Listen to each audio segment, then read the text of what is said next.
Hi everybody, it's Bren and Kaliah from Kindred Acres homestead. Kaliah's over playing with the chickens. She was too busy to be part of the video. So we pulled out yesterday. We cleaned up the garden so much. There was so much stuff that was like just done, that have either been in since, some things even since late winter, the rest since early spring.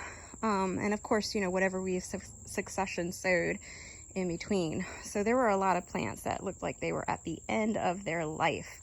And so we cleaned that up and we started seeding out all the new stuff in between. So we seeded a lot in between the corn because the corn's almost done. And so by the time the seeds come up and get big enough, the corn, you know, we'll just cut it at the base and the new plants will take over. And so you always want to have, especially during the main growing season, some plants in there, even if they look like horrible or they're done like the corn. You know, you've already harvested, but the leaves are still alive and green. Because if you were lucky enough or inoculated your garden with mycorrhizae fungi, that fungi needs to attach to plant roots. It needs to in order to survive.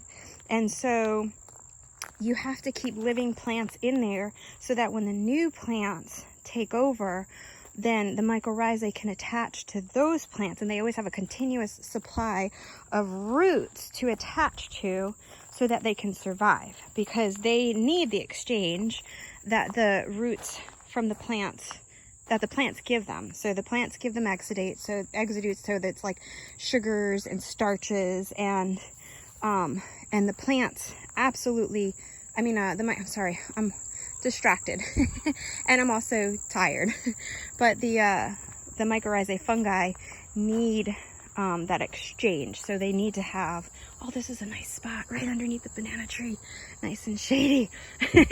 So they need that exchange. So as your plants are starting to come to the end of their life, that's when you should start seeding in between them. And even if it looks cramped or crowded, start seeding, because you're going to cut those down soon enough. And so you have to kind of just like work on your timing. And it's also a really good tip to have some perennial plants that are going to be there year round in the garden, like our banana plants, like our Rose of Sharon, because then for sure the mycorrhizae fungi have something to attach to always. So I want to go forward and show you the rest, but I'm so hot, so I'm just going to stand right here and you can peek from here. So that's what we were working on today, pulling out a lot of old stuff. And I know it looks like it's still full, but it's really not. There's not a whole lot of active food growing because we took out so much. Some of our tomato plants were looking pretty raggedy. We did leave some that were doing good that got, you know, the ties for somehow the ties got broken and the plants tumbled over, but there's still a lot of tomatoes on them. And so we didn't want to pull those because these are the yellow, what are those? I'm so tired, guys. I can't even think. Anyway, the yellow tomatoes. So they're still producing well, and we have, it's so hot, I'm gonna get back in the shade. Some of those cherry types down there, and a couple more of the dwarf green tomatoes. But I put in 2 more late season tomatoes that are really fast growing, and they also tolerate the colder nights. As we start transitioning from summer to fall, the nights are going to start getting colder, the temps are going to fluctuate a lot, and so the variety that I put in is very tolerant to that. So we should get another last push of tomatoes from those guys. So we still have like our peppers, our jalapenos, and as you see, I don't really tie stuff up or cage thing. I kind of just let them fall over and just do their thing like they would in the wild. Not that peppers just grow in the wild, but I don't give my plants a whole lot of anything. I just kind of plant them and say, good luck, welcome to the garden. And they, you know, that's just the way it is. I focus on the soil, and the soil grows my plants. Anyway, so I just wanted to share that. So I know a lot of people ask, well, can I plant in between my plants? Yes, absolutely. Please do.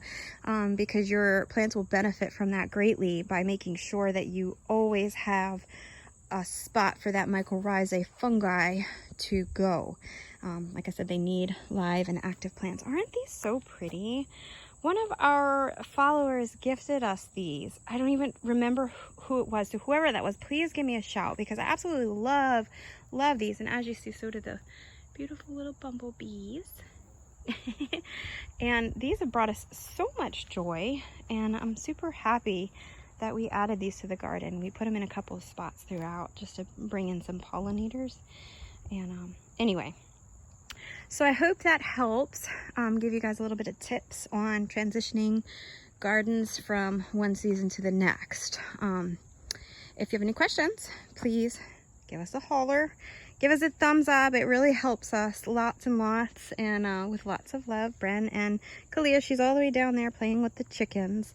We had to put them up because when we were laying down some new straw, chickens in straw. They love to dig in it.